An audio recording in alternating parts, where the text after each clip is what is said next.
చేతులు దులుపుకునేది. మేము 10,000 రూపాయలు ఇన్స్టెంట్గా ప్రకటించి 500 కోట్లు సుమారు పంచినాం. 450, 460 కోట్లు పంచినాం. ఇలా అతి లేదు గతి లేదు. సుమారు 1,00,000 ఎకరాలలో పంటలు పోయినాయి. రాళ్లవానలు పడి, అకాల వర్షాలు పడి, కొన్ని హోరు గాలికి దెబ్బతిన్నాయి, వర్షాలు గురిసి దెబ్బతిన్నాయి, కొన్ని రాళ్లవానకి దెబ్బతిన్నాయి. దానికి దిక్కులేదు, దాని గురించి మాట్లాడడం లేడు. ఇవాళ ఉన్న మంత్రి, ముఖ్యమంత్రి, ఉప ముఖ్యమంత్రి వీళ్ళంతా ఏం మాట్లాడినండి? అసలు వాళ్ళ ముఖాలకన్నాడు ఇయ్యలే. వాళ్ళు దిగిపోయిన నాడు కూడా 470 కోట్లు బకాయిలు పెట్టిపోతే మేము ఇచ్చినాం ఇన్పుట్ సబ్సిడీ.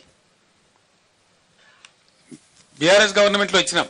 వాళ్ళు ఎగబెట్టిపోతే 2014లో ఎగబెట్టిపోతే 2-3 ఏళ్ళ నుంచి ఉన్న బకాయిలు పెండింగ్ పెట్టిపోతే మేము క్లియర్ చేసినాం. అవి క్యాబినెట్లో తీర్మానం చేసి ఈరోజు మేము ఏం క్లియర్ పెట్టలే, బకాయిలు లేవు.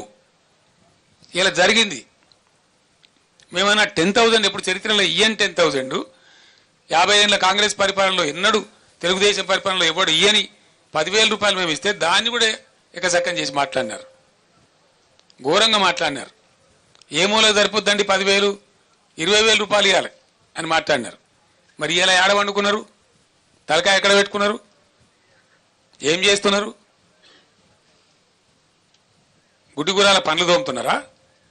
వీళ్ళు రైతులు గారా? వీళ్ళు ప్రజలు గారా? పట్టింపు లేదా? వాళ్ళ తరఫున మాట్లాడటం లేరనుకుంటున్నారా? ఒక మహాసముద్రం అంత పార్టీ బీఆర్ఎస్ పార్టీ ఉంది, ఊరుకోదు. ఎట్టి పరిస్థితులలో 100కు 100% రైతుల పక్షాన పోరాటం చేస్తాం. ఖచ్చితంగా ప్రభుత్వాన్ని నేను డిమాండ్ చేస్తాను. ఇలా సూర్యాపేట నుంచి ఈ ఎండిపోయిన పంటలకు మీరే ఎండబెట్టిండ్రు కాబట్టి, మీ అసమర్థత వల్ల ఎండగొట్టిండ్రు కాబట్టి,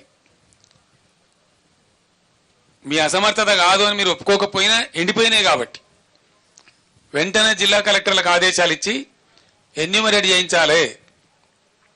ప్రతి ఒక్క ఎకరం ఏ జిల్లాలో, ఏ గ్రామంలో, ఏ మండలంలో, ఏ రైతుది ఎంత ఎండింది అవి లెక్కలు తీయాలి. అండ్ ఖచ్చితంగా ధరలన్నీ పెరిగినాయి కాబట్టి, భారమైంది కాబట్టి ఇలా 25,000 రూపాయలు నష్టపరిహారం ప్రతి రైతుకు ప్రతి ఎకరాకు చెల్లించాలి. This is our demand. చేసేంత వరకు మిమ్మల్ని వేటాడతాం, వెంటాడతాం, ధర్నాలు చేస్తాం, నిద్రపోనీయం. ఎక్కడికక్కడ మీ మంత్రులను, మీ ఎమ్మెల్యేలను నిలదీస్తాం. గ్రామాలలో ప్రజాస్వామ్యంలో డెఫినెట్గా అడిగే హక్కు మాకు ఉంటుంది కాబట్టి, ప్రధాన ప్రతిపక్ష పార్టీగా ప్రజల పక్షాన మాకు ప్రజలు ఇచ్చిన పాత్ర అదే కాబట్టి మేమది న్యాయం చేయాలి. వాళ్ళ గొంతే మేము ఇవ్వాలి. ఈ రాష్ట్రంలో ప్రధాన ప్రతిపక్ష 39 ఎమ్మెల్యేలను గెలిపించి మేమేం రౌట్ కాలే. ఈ రాష్ట్రంలో మీరు ఒక్కరినో ఇద్దరినో కుక్కలను నక్కలను గుంజుకొని ఓహో ఆహా అని సంఖ్యలు గుద్దుకోవచ్చు.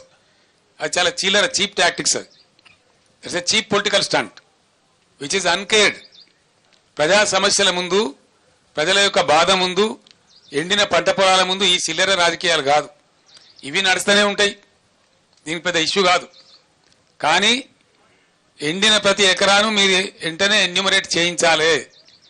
మా బీఆర్ఎస్ దళాలు తిరుగుతున్నాయి, మేము ఎన్యూమరేట్ చేస్తూ ఉన్నాం. మా మంత్రులు, మా మాజీ మంత్రులు, ఎమ్మెల్యేలు, ఎంపీలు ఉన్నోళ్ళంతా మా ఎమ్మెల్సీలు తిరుగుతూ ఉన్నారు.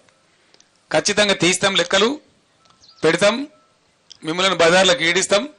100కు 100% మీ చేత కక్కిస్తాం. అది మీరు కట్టి తీరాలి. అది ప్రభుత్వ బాధ్యత. ఆనాడు మేము ఇచ్చినాం, మమ్మల్ని ఎకసక్కలాడిన మీరు ఇలా మేము డిమాండ్ చేస్తా ఉన్నాం.